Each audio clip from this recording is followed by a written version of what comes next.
I'm Mike Johns, National Education and Training Specialist for Baby Lock USA and Canada. I'm going to show you the process of making a very simple applique on the Baby Lock Array, which is our 6-needle embroidery machine.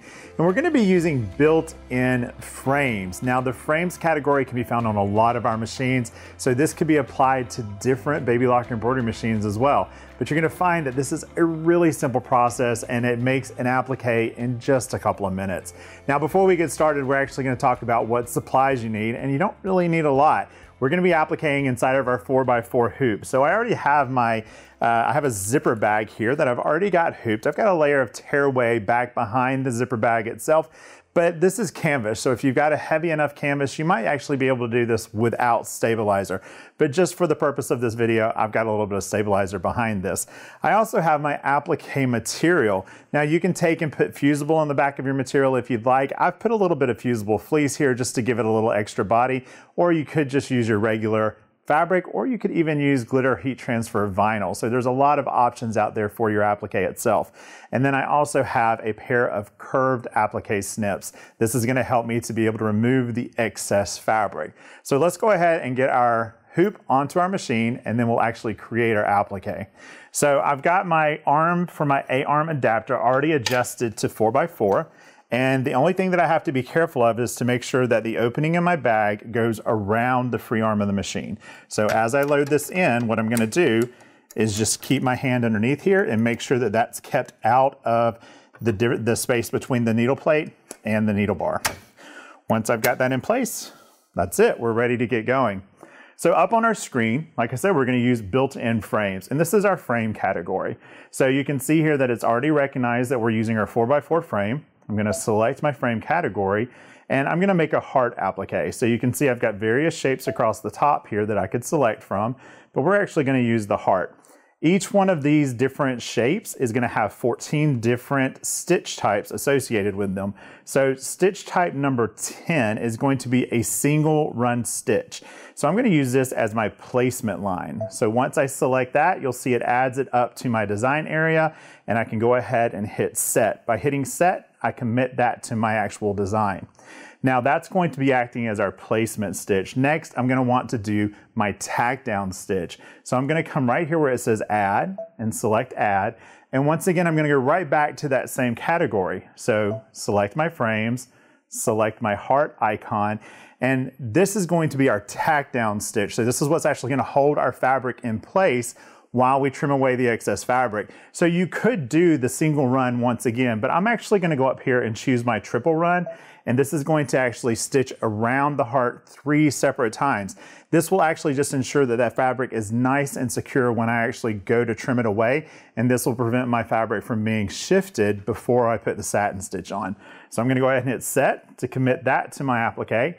And then my last step is I need to add my finishing stitch. Now you could use any of these decorative stitches as your finishing stitch, but just for the sake of the video, we're going to do a traditional satin stitch on top of this. So I'm going to go back to add, back up to my frames category, back to my heart, and then stitch number 2, which is right here, is going to be my traditional zigzag or satin stitch. So I'm going to go ahead and select that. You'll see it gets added to my design. Now you'll notice that I didn't resize any of these because they actually fit into my workspace perfectly, and it's the size heart that I wanted to use. But if you wanted to resize these, you definitely could size them to whatever size works for your personal project. I'm going to go ahead and set my satin stitch. And now we have all 3 steps up on our screen. Now the one thing about multi-needle machines is if we want the machine to actually stop in between steps, we need to apply a stop. If we were in a flatbed machine, we wouldn't have to apply the stop, but we'd still want to make sure that they were all different colors so that it did stop. Now on the multi-needle machines, you're going to see that I have a color palette key right here. Looks like a little icon with a blue spool of thread dreaming of being a different color. So we're going to go ahead and select this.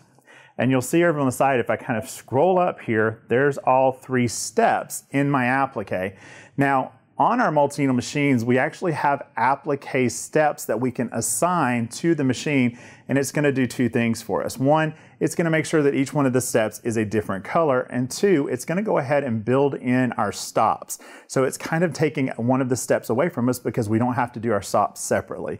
To get to these applique colors, what we're going to do is come up to our thread palettes up here at the top. we're gonna navigate either to embroidery or country, okay? Either one of these will work. And then I'm gonna scroll down through my color chips to the very bottom. And the last 3 color chips that you see show up, these are going to be applique material, applique position, and applique.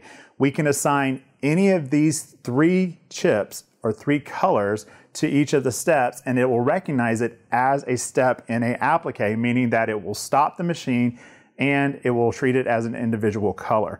So I'm gonna come over to my steps and I'm gonna select my very first step, my placement stitch. I'm gonna come in and say, let's assign that to my applique material. You notice that it changed the color to a kind of a yellow color, and it says applique material off to the side.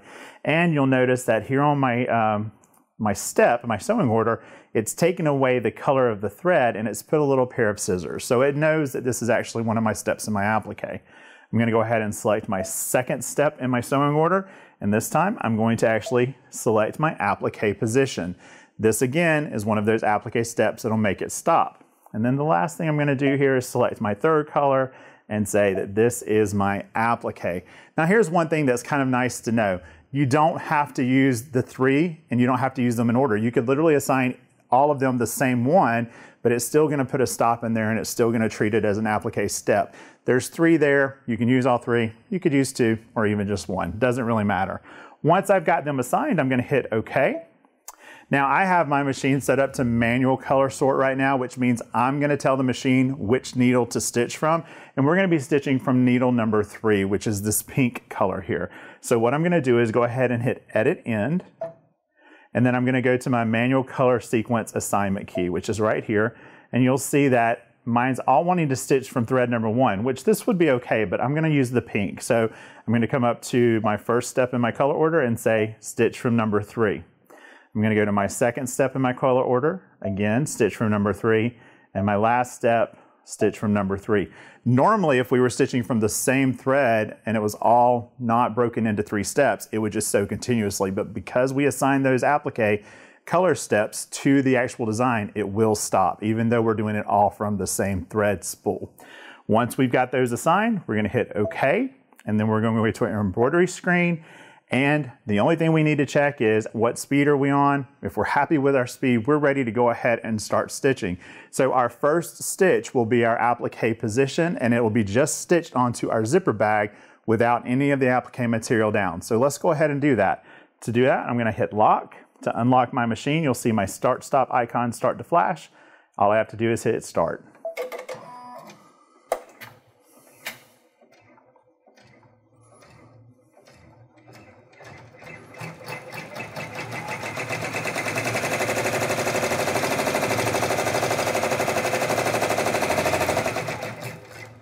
And just like that, our applique position stitch is in place. So now what we're going to do is place our applique fabric. Now, you could remove the hoop from the machine to do this, but our machine actually has a really nice feature where it will actually advance the hoop forward so that we can place the material without having to remove the hoop. To get to that, all we're gonna do is come down to the very bottom of our screen here. You'll see that there is an icon right next to the clock that looks like a hoop and 2 needles. We're gonna go ahead and select that. And the very first icon on the bottom there, you'll see it looks like one of our hoops with an arrow going backwards and an arrow going forwards. This will kick out our hoop for us, so I'm going to select it. It's gonna warn me because it's about to move the machine, and then I'm gonna hit OK. And you'll see that that just pushes that hoop out so that we can actually gain access to our design. I'm going to take my fabric, lay it into place. Now, if you'd like to, you could tape this into place. You could use a little bit of temporary spray adhesive, or you could even pin it if you were careful to pin outside of the stitch area. But for this, I've actually made sure that my fabric was about the same size as my hoop, so it's laying in there nice and flat. So I'm not gonna do any of that. I'm just gonna rest it in place and then get ready to stitch. So to move the hoop back into place, I'm gonna hit OK. It's going to warn me that the carriage is going to move. And now all I have to do is unlock my screen and hit start. And this will be that triple stitch. This will be the 3 times around the heart just to give us some extra security as it stitches our fabric down.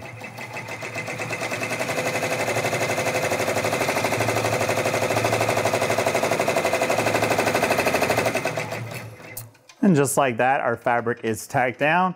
And now the next step is we're gonna take those curved scissors or your applique scissors, and we're gonna trim away the excess fabric from our applique. So I'm gonna remove my hoop, and you can see, here's my tack down stitches on my actual hoop itself, or on my fabric itself, and I'm gonna remove all of this excess. So to do that, I'm gonna walk over to a flat surface, and then just trim this away. You want to trim as close as you can to the tack down stitches without actually cutting the tack down stitches. If you do accidentally cut them, it is not the end of the world. You just want to make sure that your applique will not shift during the final steps. Okay, we can scrap this, put our hoop back on. Again, we're going to make sure we do not catch that back side of our bag as we load on our hoop. And then we're ready to go ahead and stitch our last step, which will be our satin stitch. So unlock the machine and hit start.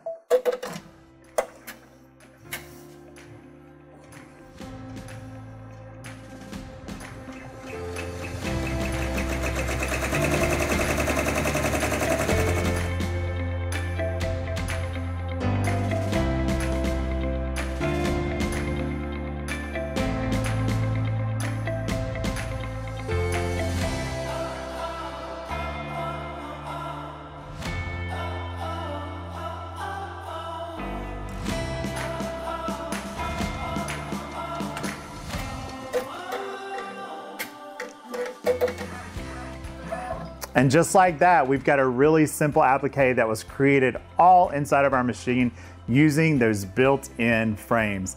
Now, keep in mind, this could be a base for a bunch of different designs. We could add embroidery into our heart here. We could go in and use it to add a name by using the built-in fonts. We could even go in and use some of those decorative motif stitches to give it a little bit more personality and character.